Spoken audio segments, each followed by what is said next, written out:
Hello everyone. The purpose of this short video today is to do a little bit of a close reading with the Unquiet Grave ballad and to discuss a little bit about what the superstitious element of this ballad is. It's a really fascinating poem and it's considered a fragment, uh, but it is a ballad.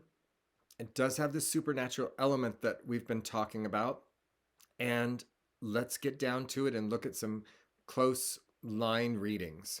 So, The Unquiet Grave as a title gives us a sense of what to expect.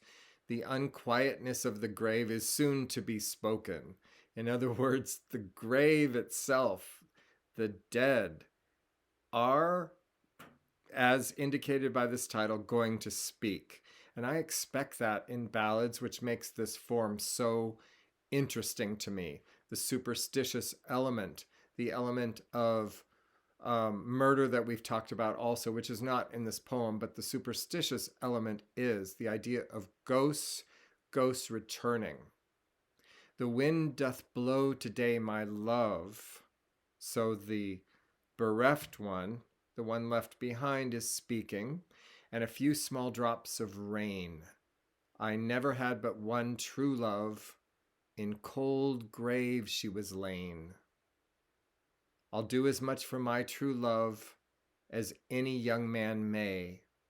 I'll sit and mourn all at her grave for a 12-month and a day.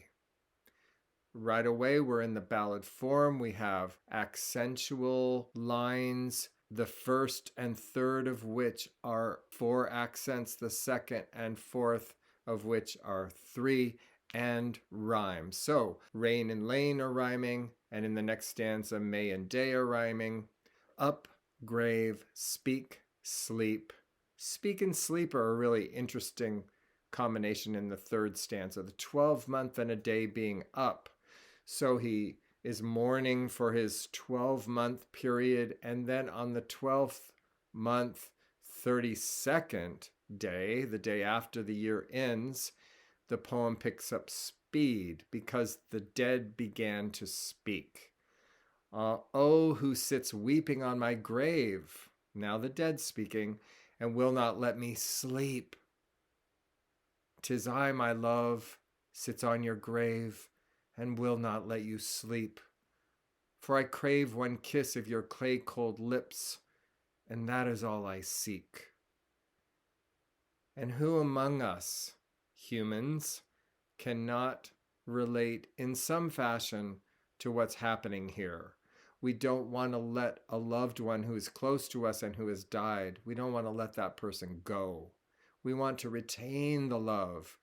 We want to make our life the way it was before the loved one dies.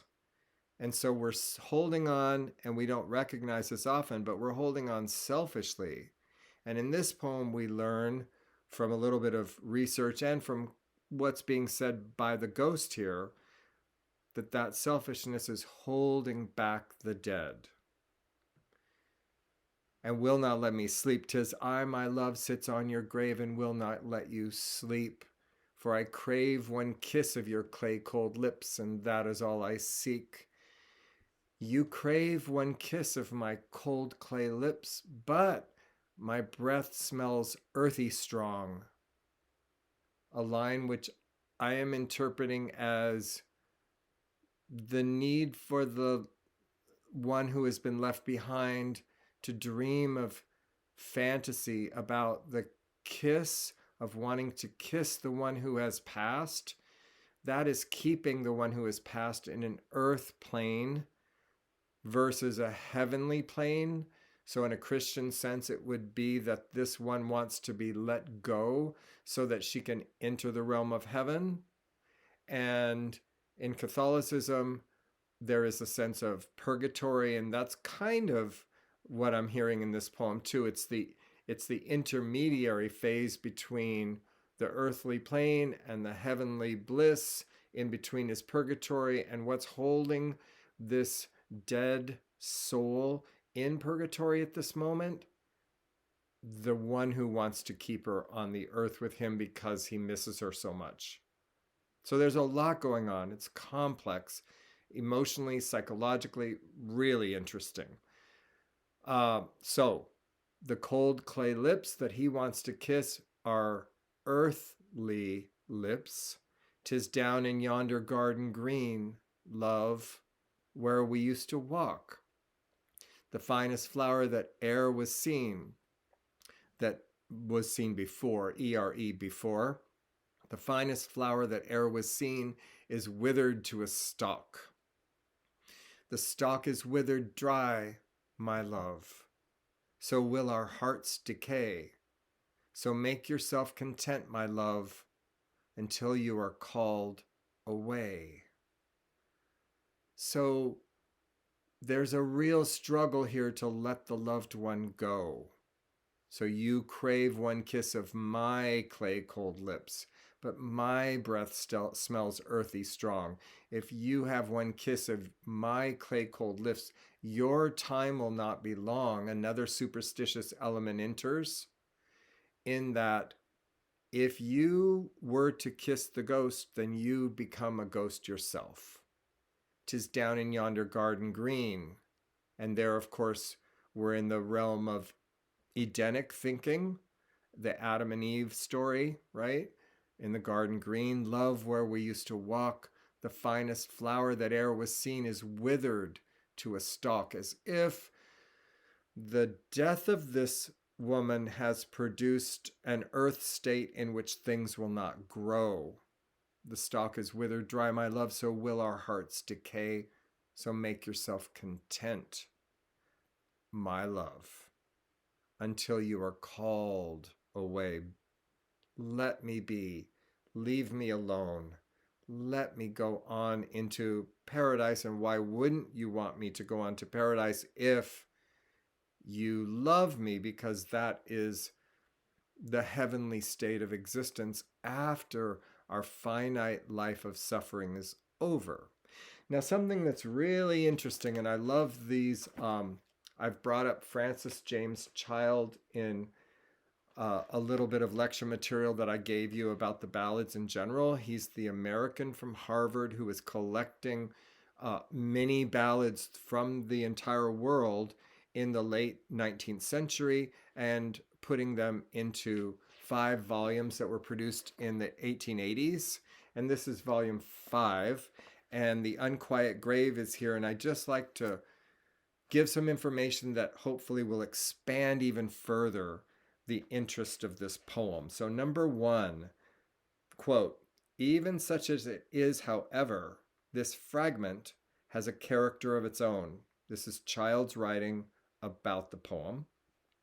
It exhibits the universal popular belief that excessive grieving for the dead interferes with their repose. So the dead in this poem is speaking from that position.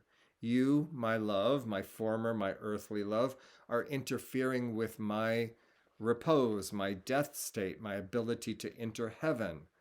And then in Child's writing, we get some background about that idea. He says, Sir Walter Scott has remarked that the belief that excessive grieving over lost friends destroyed their peace was general throughout Scotland. And remember that the original English, North English ballads are on the border between England and Scotland. And so there is that interplay between the countries and this idea of superstitious belief.